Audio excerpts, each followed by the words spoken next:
Have you ever imagined what would happen if a stroke or a heart attack struck and you were completely alone? For many seniors, that thought is terrifying, and sadly, it's not uncommon. But here's the powerful truth.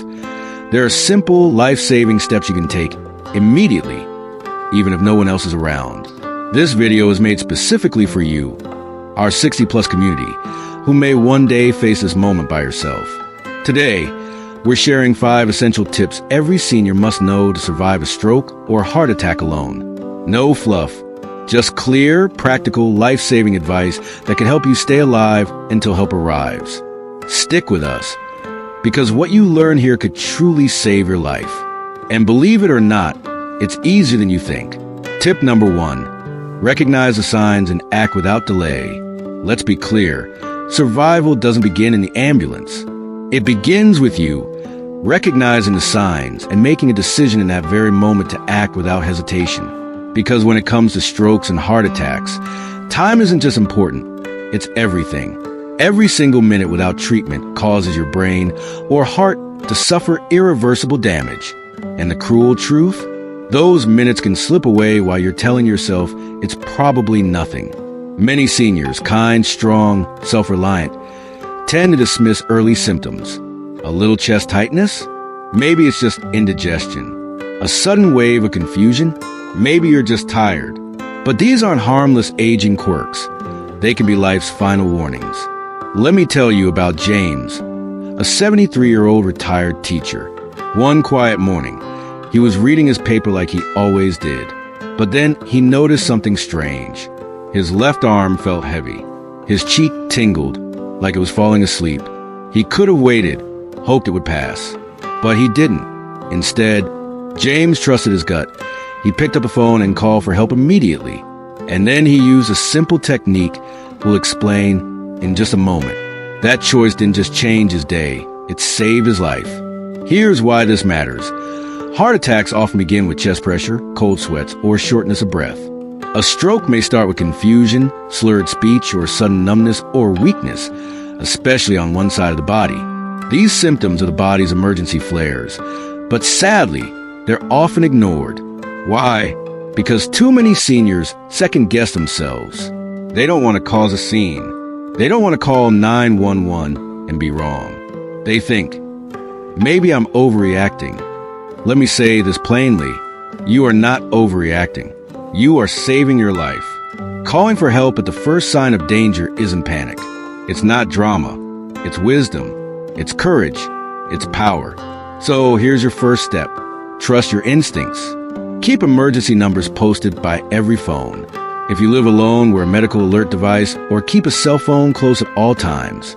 Because the truth is, you don't have to be perfect. You just have to be prepared. In the next tip, we'll show you exactly what James did next to keep his body stable until help arrived. But for now, please remember this. Recognizing the signs and acting quickly isn't just a smart move. It's your first and most powerful defense. Tip number 2, master simple self-help techniques. Because being alone doesn't mean being powerless. Here's something most people don't tell you. Even when you're alone, you're not helpless. Your body has built-in survival tools. And if you know how to use them, you can buy yourself life-saving minutes, even when help is still on the way. Let me introduce you to Helen, a 78-year-old widow from Ohio who lived alone. One afternoon, she felt something strange, a crushing pain in her chest and a flutter in her heart. Panic could have taken over, but Helen didn't freeze. She remembered something she'd heard at a local health seminar, cough CPR. So she sat upright, stayed calm, and started coughing firmly and rhythmically, every 2 seconds, just like she was taught. At the same time, with trembling fingers, she dialed 911. That one decision kept her awake, alert, and alive until the paramedics arrived. Now, let's be clear. Cough CPR is not a substitute for medical treatment. But when you're experiencing certain types of heart rhythm disturbances, coughing can momentarily stimulate the heart and keep blood circulating. It's like manually hitting the keep going button until trained help can take over. But that's not the only tool in your hands. While waiting for help, deep, controlled breathing can calm your nervous system and stabilize oxygen flow. It sounds simple, but it's incredibly powerful. Try this now. Inhale slowly through your nose for 4 seconds. Hold it for 2 seconds. Exhale gently through pursed lips for 6 seconds. Repeat that for a minute and feel how your body responds. That same technique could save your life in a real emergency by reducing panic, lowering blood pressure, and keeping oxygen flowing to your vital organs. Here's the thing. You don't need a medical degree to take care of yourself in a crisis. You just need a plan. You just need to practice. And you need to believe that your actions matter, because they do. Start today by rehearsing these techniques in calm moments. Build the muscle memory now. So when stress hits, your body remembers what to do, even if your mind is racing. Helen did. She didn't have anyone in the house to help her, but she had something just as powerful: knowledge, courage, and a plan. So remember, being alone doesn't mean being powerless. It means being prepared, because sometimes the first responder is you. Tip number 3. Know the early warning signs, because most heart attacks whisper before they scream. Here's a hard truth. Most heart attacks and strokes don't come crashing in. They tiptoe in quietly. A little fatigue, a strange pressure in the chest, mild nausea, maybe some dizziness. Nothing dramatic. Nothing that screams call for help. And that's what makes them so dangerous. Meet Carl, a 75-year-old retired school principal. One morning, while making his usual cup of tea, he felt slightly dizzy and noticed a strange tightness in his chest. It wasn't unbearable. It didn't drop him to the floor, but it was different. It didn't feel right. And here's the difference between Carl and so many others. He didn't brush it off. He didn't say, "It's probably just old age," or "I'll wait and see if it passes." He trusted his gut and dialed 911. That call saved his life. Here's what Carl knew, and what everyone over 60 needs to know. Heart attack symptoms can include chest pain or tightness, pain that spreads to your arms, jaw, or back, cold sweats, nausea, shortness of breath, and lightheadedness. Stroke symptoms often appear as sudden numbness or weakness, especially on one side of the face or body, confusion, trouble speaking or understanding, loss of balance, or a sudden severe headache. Sometimes they come all at once. Other times, they trickle in. Small, subtle warnings are easy to ignore, but ignoring them can cost you everything. Here's the thing. You know your body better than anyone. If something feels different, not just tired different, but wrong different, trust that instinct. Listen to it. Act on it. Talk to your doctor about your personal risk factors, your blood pressure, cholesterol, family history. Create a written list of symptoms to keep in your kitchen or by the phone. And educate your loved ones, because sometimes they'll see the warning signs before you do. And please, don't ever let embarrassment stop you. Too many seniors hesitate because they think, "I don't want to bother anyone. I'm probably overreacting. I'll just wait a bit longer." But when it comes to heart attacks and strokes, every single minute matters. The sooner you get help, the better your chances, not just of surviving, but of fully recovering. So remember Carl. His symptoms didn't scream, but he still listened. And because of that, he's still here, laughing with his grandkids, walking his dog, and living his life. Let this be your reminder. Know the signs, trust your gut, and never, ever wait. Tip number 4, use the right positioning and breathing, because every breath and posture can save your life.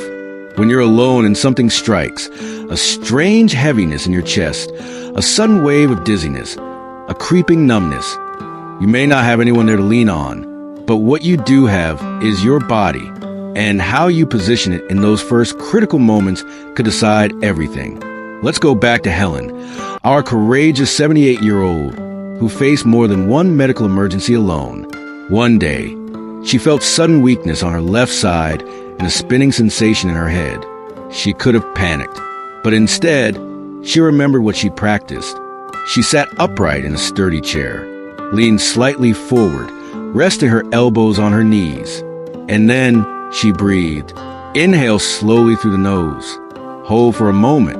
Exhale gently through pursed lips. Not fast, not shallow, just steady, calm, and controlled. This simple act did more than just help her breathe. It helped her stay grounded. It kept her oxygen level stable, her heart from racing, and her mind from spiraling into panic. You see, positioning isn't just about comfort. It's about survival. When you lie flat on your back, your lungs may struggle to expand, especially if your heart is in distress. That position can worsen shortness of breath and increase pressure on your heart. But by sitting upright or slightly reclining, you open your chest, ease your lungs, and give your heart the support it needs to keep going just a little longer until help arrives. And your breathing, it's your anchor. During a crisis, panic is the enemy. It spikes your blood pressure, robs your brain of oxygen, and clouds your thinking. But focused breathing, like the 4-4-6 method, can turn chaos into calm. Inhale for 4 seconds. Hold for 4 seconds. Exhale slowly for 6 seconds. This quiet rhythm sends signals to your brain. You are okay. You are in control. Stay steady. These aren't just techniques. They're life tools. Simple, free, always with you. And when mastered, they can buy you precious minutes. The minutes that make all the difference. So tonight, as you sit in your chair or lie in bed, take a moment to practice. Imagine a scenario. Practice the position. Breathe. Train your body so that when fear strikes, instinct takes over. Helen didn't have superpowers. She had preparation, knowledge, and trust in her own body. And because of that, she made it. You can too. So remember, the way you sit, the way you breathe, these are not small things. They are your shield, your first line of defense when no one else is there. Tip number 5, take action without shame, guilt, or second thought, because your life is worth it. Robert was 72 when he woke up one morning feeling different. Not pain exactly, just a tightness in his chest, a sense of crushing fatigue, and a strange feeling that something was off. He stood there in the quiet of his kitchen, coffee pot hissing behind him, and for a split second, he hesitated. Maybe it's nothing, he thought. Maybe I'm just tired. I don't want to make a fuss. But then something inside him whispered, don't wait, make the call. And so he did. That single decision to take action without delay allowed doctors to intervene early, restore blood flow to his heart, and prevent permanent damage. Robert is still here today because he chose action over doubt. Heart attacks and strokes don't always crash into your life like thunder. Sometimes they knock softly, build slowly, whisper through your body. But no matter how they arrive, they demand attention. And yet, far too many seniors second-guess themselves in these moments. I don't want to bother anyone. What if I'm overreacting? I'll just wait and see. Please, never apologize for protecting your life. Never feel guilty for calling for help. You are not a burden. You are not overreacting. You are a human being with a right to care in a life that matters deeply to others and to yourself. Here's how you take control before the crisis comes. Keep emergency numbers clearly posted right next to your phone or fridge. Use a phone with voice dialing or emergency buttons that are easy to activate, even if your hands are weak or shaky. Talk to a trusted neighbor or friend.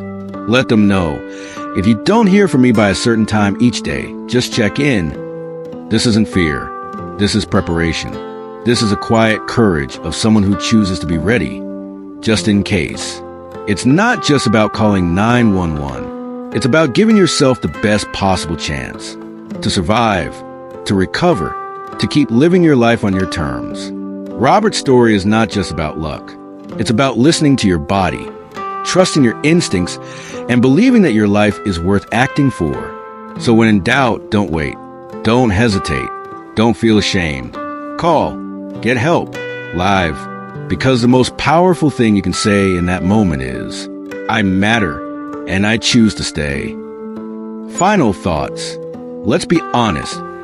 No one wants to imagine being alone during a heart attack or stroke. The fear, the uncertainty, the helplessness. But pretending it won't happen? That doesn't protect you. What does protect you is preparation, knowledge, calm confidence. Today, you've taken an important step. You've learned what to watch for, what to do, and how to stay alive, even in your most fragile, most frightening moments. And here's the most powerful part. These tools aren't complicated. They don't require fancy equipment. They're not locked behind hospital doors. They're already within you. A breath, a posture, a call, a choice. This is about claiming your right to survive and thrive, even when no one is around. So now it's your turn to share. Tell us in the comments. Write Tarot, which tip meant the most to you? Write Tarot, what small action will you take today to be better prepared? Because you never know, your story might save someone else's life. And if this video helped you, please tap the like button, subscribe, and share it with someone you care about. You could be giving them the gift of readiness, and maybe, just maybe, the gift of life. Remember this, you are not alone. Even in silence, even in solitude, you are never powerless. So stay safe, stay prepared, and always remember, you have more strength than you think. And that strength could be the very thing that keeps you here.